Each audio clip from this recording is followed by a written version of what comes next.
So, I want to know how you think it's coming along and whether it's actually making a dent. All storytelling will make a dent in any form. That's truly what I believe. Whether it's a story told in spoken word by people like this on the stage, whether it's a film that's made. As a film industry or a media industry, it's usually a reflection of society in terms of what it is. I heard someone else speak on stage earlier before us, where at some point women in the workforce was a big topic, and that meant inclusion at some point. It's a similar case in the entertainment world, where whatever's happening in society you start seeing as a reflection. It's just not in pure representation, which is now getting slightly higher than what it used to be. You have more docu-stories telling stuff. Thanks to the platforms, you have different types of storytelling that can lead into what you want to amass. What also is a large working is where audiences being able to enjoy it, audiences with disability being able to enjoy cinema like all the other moviegoers do. Recently, the government's actually put a piece where you have an app for everybody who has a hearing aid to come to a cinema and enjoy it in the same manner that they would. Whether it's just access to facilities of studio and others.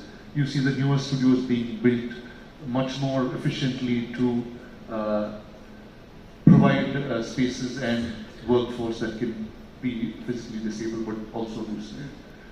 Earlier they were playing very small parts, sometimes not with culturally right context, ridiculing humor and others, which kind of now people are sensitized to and kind of understand it over time. That happens lesser. But whether it's the global world or cinema in India, you have a lot of them with disability now coming forward in front screen and celebrating it rather than seeing it in any other manner. So there is a change, but again, change is small.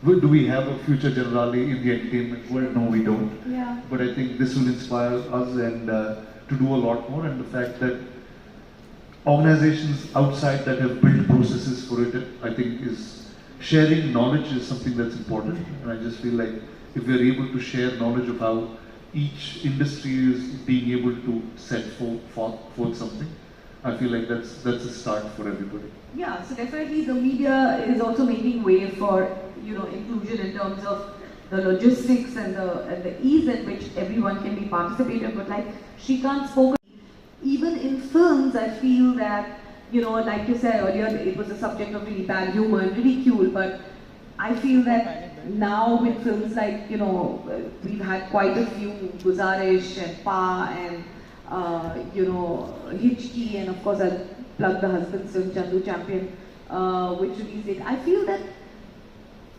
a lot of humor can make it more mainstream. Do you agree, Srikanth, if we use good humor, which is not stuff that was erstwhile ridiculous humor, will make it more mainstream and more meaningful to people who are watching it who don't understand PWD? Of course, actually what Rana said is absolutely correct, and in continuation to that, right, so for example, Srikanth was done in Hindi, but it was done in sign language as well as in audio format.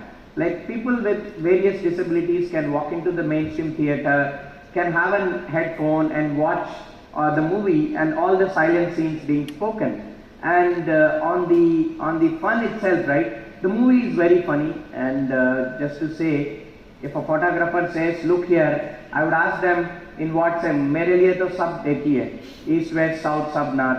It's all about how you define the fun, right?